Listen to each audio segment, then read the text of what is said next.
Morning, guys and girls, and your millheads out there. Martin Millhead here. Hope you're all going well. Happy Friday. Cheers. Nothing like Balkan brewed coffee.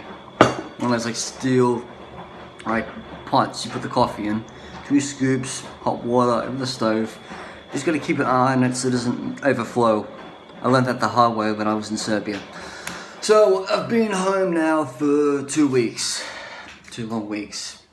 And a lot has changed in 2 weeks. I'm about to start a new job in London after 5 years in the one job. But I have had to turn down, a couple of jobs in like the last few weeks. Like, I got called in to work at a meat restaurant, and I was like, I don't want to work with meat. And the people I was working with, they didn't speak English properly, and I just thought, why would a company hire people who don't speak English? And this is London. I mean, fair enough if you want to have a restaurant run by Chinese people, that's obvious. But it's hard for me, as an English speaker, to want to work with people who don't speak my language. I mean, I wouldn't move to a foreign country without learning their language. And then also, I've had a couple of jobs and trials that are basically said, like, no, I don't really want. Like, I was offered a bar back position at this place in central London, and because I don't drink, I just thought to myself this would be a stupid environment to work in, so I said no. Just this week, I was gonna do a trial at this French restaurant as a waiter, but because I don't have much experience with writing things down on a notepad, and this place was like a new level to me after all my years in cafe, I basically said, look, why don't I just work in the kitchen? And then they offered me the job of kitchen porter, but I turned it down because it was all the way in South Kensington.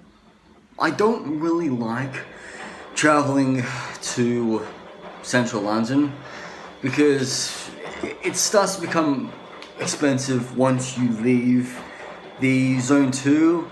I mean, as soon as you enter Zone 1, you pay a bit of a tax by car and by train. So if you were to, let's just say, live in Zone 2 and you had work to get to in Putney, you would basically have to take the overgrounds to avoid paying the tax of entering Zone 1. Now, I've started a new job in East London, which is close to my home. I could walk there in maybe 90 minutes if I was up for it, but I could walk home in also 90 minutes if I'm up for it as well. But I just kind of feel like that I'm confined to work in East London. A few months ago, I went all the way out to Gunnersbury to work in a really crap shift at this Japanese restaurant with a really mean woman, and literally I just left after 2 hours. She said, stuff this, I'm not sticking around.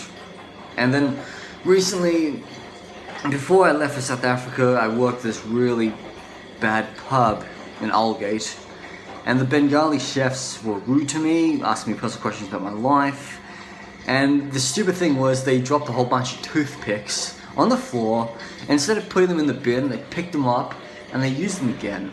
And I thought, what disgusting, dumb shit people do they have working in these restaurants? You know, you may think, oh, this might be a 5-star food rating, food hygiene handling, but you gotta look deep at what is going on in the kitchens. So, I mean, getting a hospitality job in London isn't that hard, but I must warn you all that there are a lot of agencies out there that are gonna screw with you.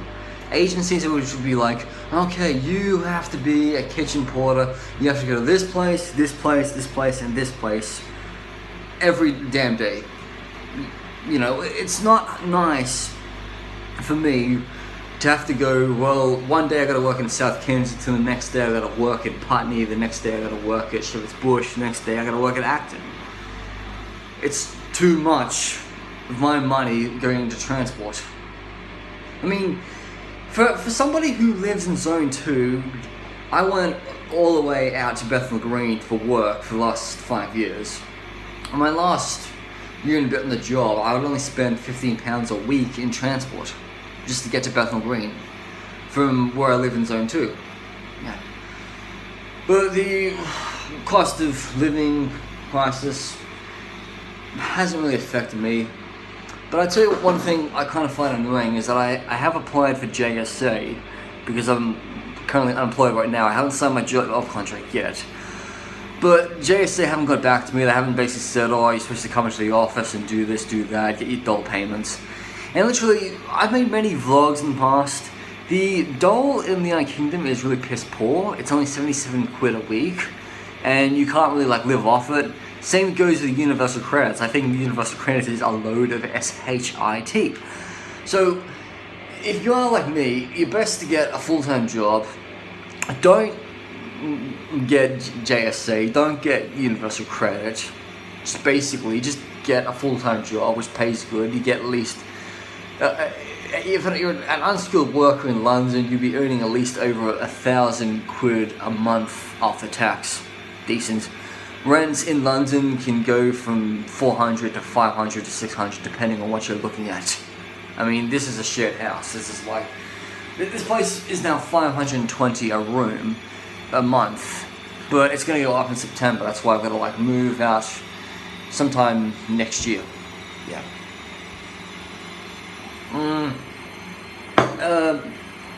Anyway, as it's been 2 weeks since I've been back, I can't really figure out where I want to go next. I mean, I normally go abroad for my birthday every year, but I don't think it's going to happen this year because I'm starting a new job. But let's hope in 6 months down the track, when I've worked a lot of hours, I can finally achieve my goal of getting to my 100th nation. Anyway, Martin Millhead, over and out.